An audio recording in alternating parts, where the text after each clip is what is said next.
Dans cette vidéo, je vais vous montrer comment créer une cartographie sur un texte. Le principe est donc d'extraire les mots du texte, nettoyer ce texte et retirer tous les mots qui vont être un peu redondants, du type les articles, le, la, les.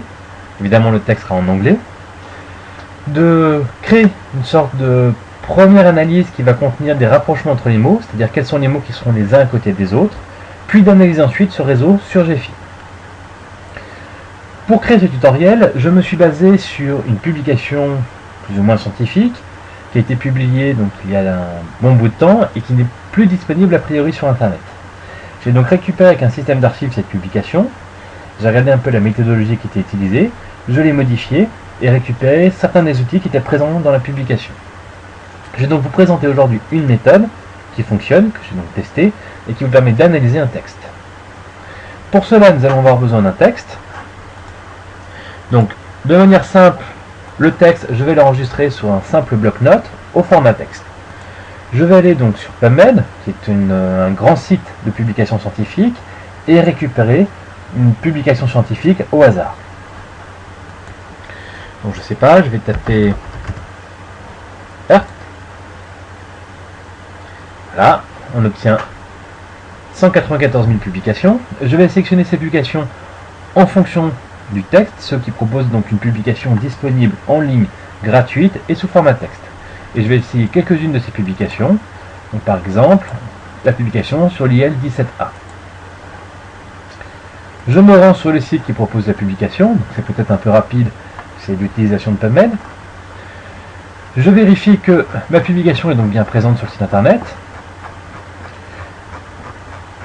Je vais peut-être pas prendre celle-là parce qu'il y a beaucoup d'images et assez peu de texte. Donc je vais peut-être en prendre une deuxième.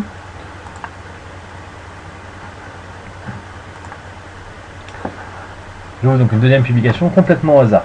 L'objectif étant de cartographier devant vous cette publication avec un outil d'analyse et de vérifier que les mots-clés qui vont ressortir seront à peu près les mêmes. Donc là on a déjà un peu plus de texte présent au niveau de la publication. Je vais sélectionner le texte donc sans prendre toutes les références pour éviter d'avoir beaucoup de noms propres au niveau de la publication. Donc je sélectionne le texte en entier, de l'introduction jusqu'à la conclusion. Je le copie dans mon fichier texte. Donc je vérifie que la copie s'est bien passée. Là, donc pas mal de texte, ok. Et j'enregistre ce fichier sur mon bureau.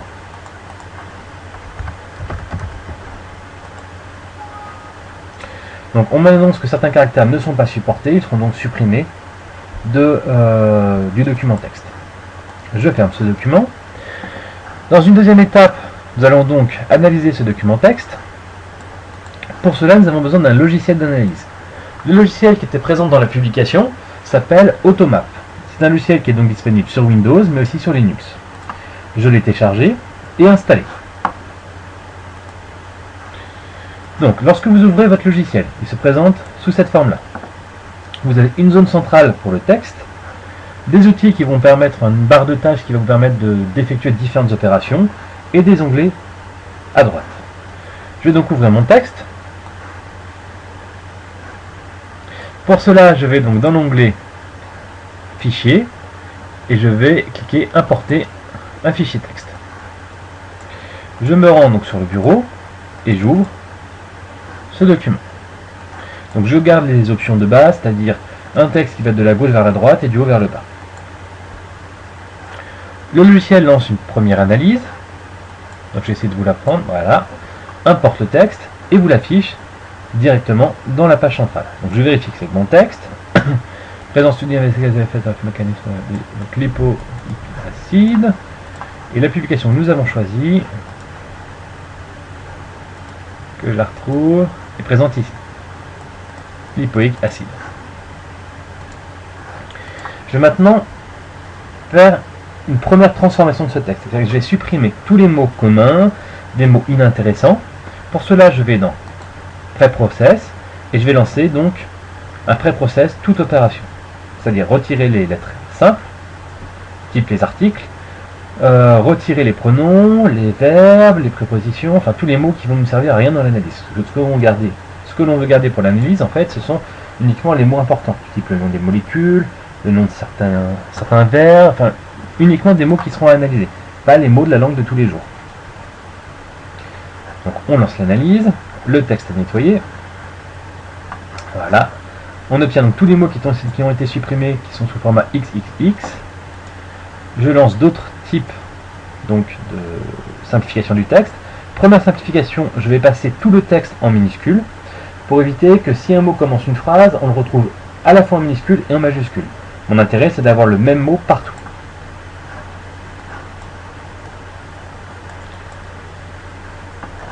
Donc il m'a proposé d'inclure une liste de mots que je ne veux pas transformer, ce n'est pas le cas, donc je transforme l'ensemble des mots.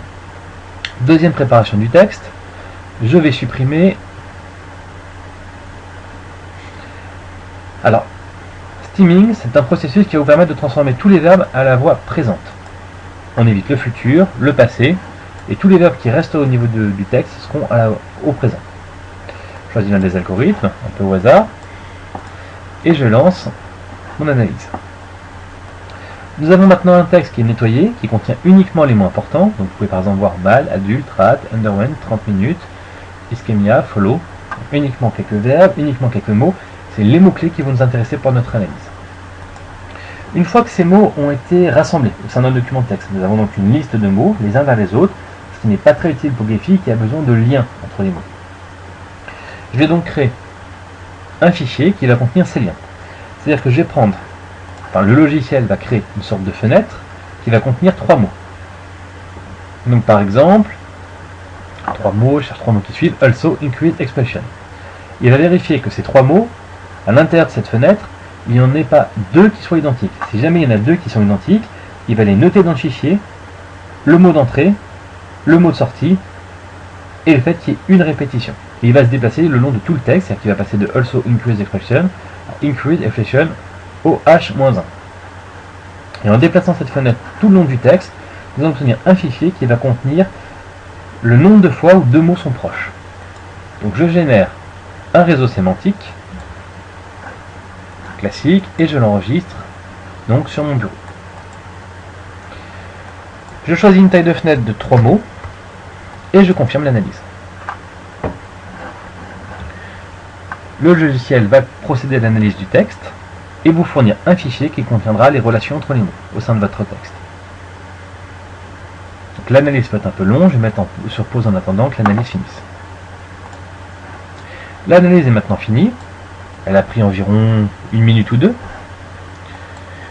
Je refuse de voir le réseau et je vais accéder donc directement à mon fichier qui s'appelle, donc c'est le dossier qui est enregistré sur mon bureau qui s'appelle semanticnet.2 et le fichier s'appelle donc test. C'est un fichier qui va contenir beaucoup d'informations et pour Gephi nous allons avoir besoin uniquement de certains types d'informations présents au sein de ce fichier. Pour cela, comme nous l'avons fait pour l'analyse de texte, je vais ouvrir ce fichier avec Excel. Je cherche Excel, là, j'ouvre une fenêtre Excel,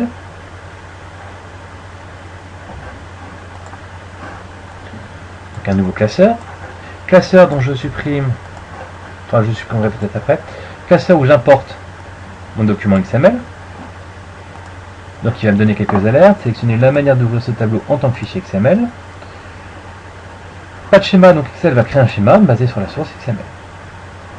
J'importe mon fichier et le tableau va se remplir automatiquement sous Excel.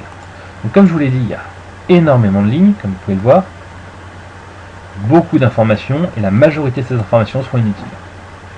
Les informations qui vont nous intéresser, ça va être à l'intérieur de ce tableau, un emplacement dans lequel nous allons avoir 2 données, données sources et données cibles.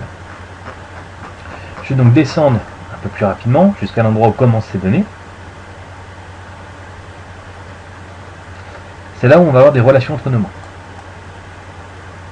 Voilà, donc on arrive ici. En l'occurrence, il faut supprimer donc les 4700 premières lignes sur ce texte, sachant que l'emplacement du début de ces données va changer en fonction de votre texte, évidemment. Je sélectionne donc toutes ces lignes et je supprime les lignes.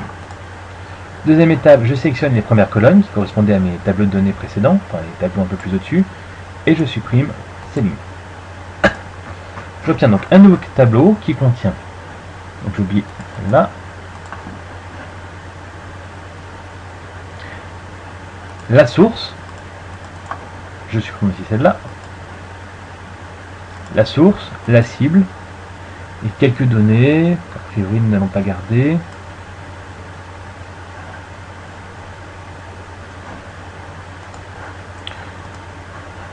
Donc quelques données, c'est-à-dire source, cible, donc ça ne correspond pas à nos mots-clés.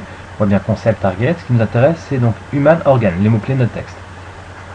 Je garde donc uniquement ces colonnes, c'est-à-dire les colonnes qui correspondent à source 14, target 15, et je les renomme source et target. J'obtiens donc un tableau qui va contenir mes mots-clés et les relations entre ces mots-clés. Nous allons avoir quelques indices de valeur, mais ce n'est pas forcément utile pour notre analyse. Ce qui va nous intéresser, c'est uniquement ce regroupement de mots. J'enregistre de la même façon qu'on faisait une analyse texte au format, voilà, format donc CSV avec séparateur point virgule. Je vais placer donc ce classeur qu'on va appeler classeur 2 dans le même dossier, SemanticNet 2. Et je valide toutes les alertes. Nous avons donc un classeur qui va contenir notre source, notre cible, et nous allons pouvoir procéder à la même analyse que pour des données brutes, le tutoriel que je vous ai montré sur mon article. Un peu plus haut dans l'article. Je n'enregistre pas les modifications, je ferme ce tableau Excel. J'ai donc mon classeur 2 qui s'est affiché dans mon répertoire dans lequel j'enregistre mes données. Le logiciel, nous n'en avons plus besoin. Nous allons donc passer à Gephi. J'ouvre un nouveau projet et je charge donc dans le laboratoire des données, ça s'ouvre, voilà, dans le laboratoire des données, ma feuille Excel. Donc classeur de CSV, je l'ai déjà chargé. Le séparateur, on le règle bien en point virgule et on vérifie très rapidement que nous avons bien donc les bonnes données. C'est World Document, 9, Solvent, Methanol. C'est un exemple d'extrait du tableau. J'enregistre et je termine l'importation. Nous avons donc, en vue d'ensemble, environ 1000 mots-clés qui ont été identifiés dans la publication et 2815 liens entre ces mots-clés. Nous allons donc, pour éviter que le logiciel mette beaucoup de temps à calculer un réseau, commencer par supprimer certains des mots-clés. Pour cela, ce qui va nous intéresser, ce seront les mots-clés importants. Donc le nombre de mots-clés qui auront une relation avec d'autres mots importants. Je calcule donc un degré moyen, ce qui va me permettre de trier les mots-clés en fonction du nombre de liens qu'ils vont avoir sur la cartographie. Je me rends dans l'onglet filtre, je prends un opérateur topologique qui est plage de degrés, et donc j'observe en pied, ici, la répartition des mots-clés. Nous avons donc des mots-clés qui ont beaucoup de liens, et une grande majorité de mots-clés qui ont très peu de liens. Je vais donc m'attaquer rapidement au filtrage de ces mots-clés qui ne sont pas vraiment importants. On va se limiter, je pense, à 8 liens. C'est-à-dire qu'en fait, le filtre va supprimer tous les mots-clés qui n'auront pas au moins 8 liens sur la cartographie. Je vais créer donc une première réorganisation de mes mots-clés. Pour cela, je vais utiliser les paramètres que j'avais utilisés pour d'autres analyses, entre autres les analyses Facebook, je crois. Donc vous trouverez ces paramètres dans ma publication sur le site Ratidev. Le lien vers cette publication sera en pied de page de la vidéo.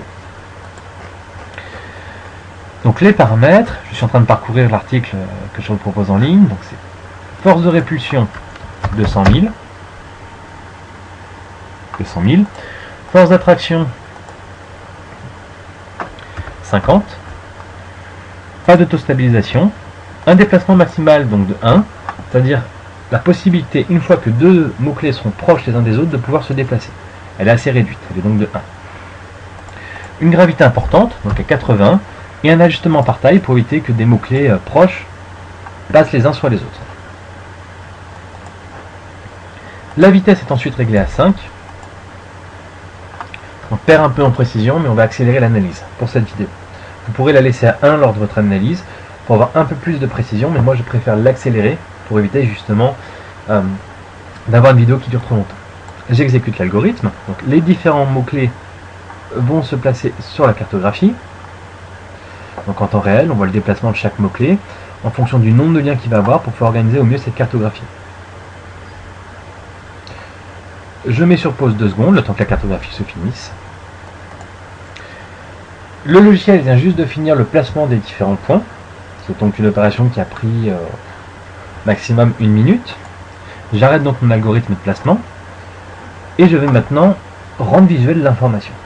Pour cela, je vais calculer donc de nouvelles statistiques. Nous avons calculé le degré pondéré, c'est pas mal. Nous avons une statistique plus importante qui permet de déterminer si oui ou non un mot-clé est important, c'est le coefficient eigenvector. Je lance donc ce coefficient, calcul du coefficient, et j'obtiens la distribution des mots-clés en fonction de leur importance. Comme vous pouvez le voir, c'est un, je laisse la souris, c'est un algorithme qui va calculer l'importance d'un mot-clé dans le réseau en fonction du nombre de degrés qu'il va avoir au sein de ce réseau. Je calcule ensuite le degré de modularité, c'est-à-dire la manière dont les mots-clés risquent d'appartenir à une communauté, ce qui peut être assez intéressant pour voir un peu quels sont les regroupements de mots-clés entre eux. Et j'ai maintenant coloré le graphique. Pour cela, je vais dans l'onglet classement. Je choisis un classement par taille pour augmenter un peu la taille des mots-clés, parce que là pour le moment on ne voit pas grand-chose. Et je choisis de classer ces mots-clés en fonction de l'importance qu'ils ont au niveau du réseau. C'est la statistique qu'on a calculée, eigenvector. J'applique directement cette statistique sur le réseau. Et donc on obtient tout de suite quelque chose d'un peu plus visuel.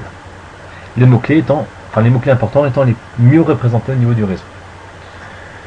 Deuxième coloration, je vais donc dans l'onglet partition, j'actualise des statistiques et je vais donc sélectionner un ensemble de couleurs en fonction de l'appartenance à des regroupements de mots-clés. C'est-à-dire un mot-clé, s'il est proche de certains autres mots-clés, aura exactement la même couleur. Donc un exemple typique, nous avons 5 classes qui ont été calculées. 5 classes, donc la première regroupe 23,12% des mots-clés. La deuxième classe regroupe 22,54% des mots-clés, etc. Nous allons donc voir visuellement quels vont être les regroupements de mots-clés principaux, en fonction des thématiques. On obtient donc de manière très visuelle un regroupement des mots-clés. Un groupe en jaune, un groupe en rouge, un groupe en vert, et des points de couleurs un peu diversifiés, sachant qu'on a 1, 2, 3, 4, 5, 6, 7 classes différentes de mots-clés, présentes au niveau de notre texte. Je réexécute un force class, si jamais il y a quelques modifications en fonction du poids des nœuds. Et maintenant j'ai exécuté deux algorithmes, comme sur les précédentes analyses. Ce sont deux algorithmes qui font à peu près la même chose. Ils vont empêcher tout simplement, donc je vais durcir un peu les traits, voilà. Ils vont empêcher tout simplement les labels que pour le moment on ne voit pas sur le graphique, de passer les uns au-dessus des autres. Je vais donc exécuter l'algorithme qui s'appelle ajustement des labels. Donc les labels, ce sont les noms de chacun de vos mots-clés. Concrètement, quel est le mot-clé qui est représenté au niveau des cercles. Et je vais faire un overlap qui correspond à peu près à la même chose. Voilà, donc on empêche maintenant deux mots-clés, enfin deux noms écrits, de passer l'un au-dessus de l'autre. Je vais dans l'onglet prévisualisation. Je choisis d'afficher les labels et je lance une visualisation du réseau. Là nous avons un petit souci, en effet les labels ne sont pas affichés. C'est dû à une erreur assez simple, c'est dans le laboratoire des données. Lorsque l'on importe les données, nous avons donc le nom des différents mots-clés, leur identifiant, mais la case label n'est pas remplie. Donc de manière très simple, il faut reprendre l'identifiant, reprendre le nom du node et simplement le copier dans la case label. Pour cela, je copie donc les données vers une colonne, label, et je copie les données de la colonne, donc c'est l'inverse, je ne sais pas à chaque fois, je copie les données de la colonne ID, donc cette colonne, sur celle-là. Qui va permettre d'obtenir le nom de mes mots-clés. Je retourne à la vue d'ensemble. Les labels ne sont toujours pas présents. Je vais à la prévisualisation, je rafraîchis et j'obtiens mes mots-clés qui s'affichent.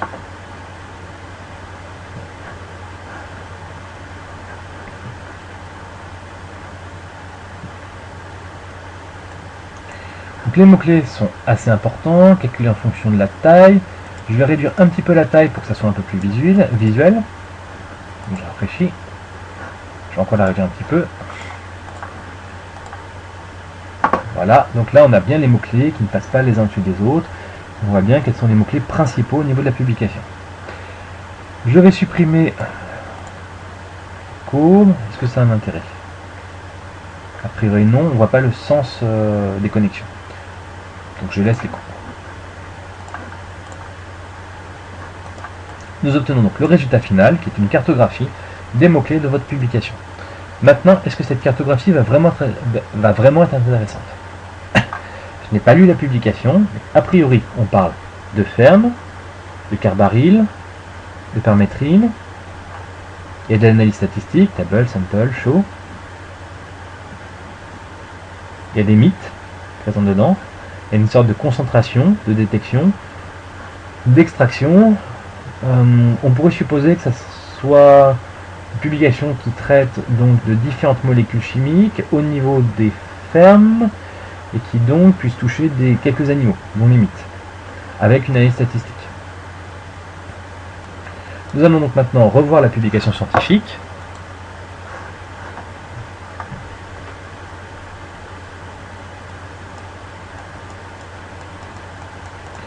Donc je me suis trompé de publication scientifique, j'ai pas dû importer le bon tableau. Je vérifie juste 2 secondes.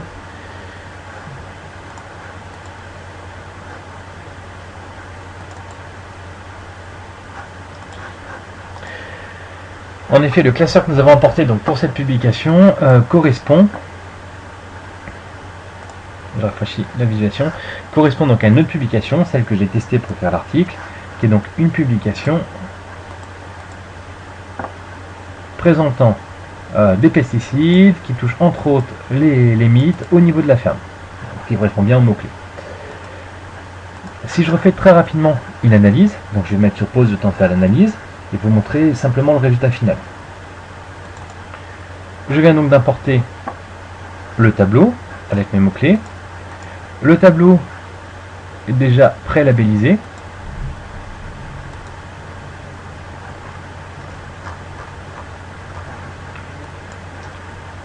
Pré-labellisé, donc il vient juste de finir l'importation. Je copie la case ID. La case ID vers la case label pour obtenir donc le nom de mes mots-clés. Je vais dans la vue d'ensemble, donc je fais très rapidement l'analyse statistique. Je calcule le degré pondéré. Je supprime des données avec l'outil filtre. Plage de degré. Je vais réduire les données pour en avoir donc. Voilà. Je refais l'analyse très rapidement pour vous montrer qu'on obtient bien exactement ce qu'on veut. J'ai limité voilà 10 mots. Je filtre mes données, je choisis une spatialisation de type Force Atlas. Pour cette nouvelle spatialisation, je vais simplement mettre un facteur de force de répulsion à 100 000 pour éviter de retaper tous les différents paramètres.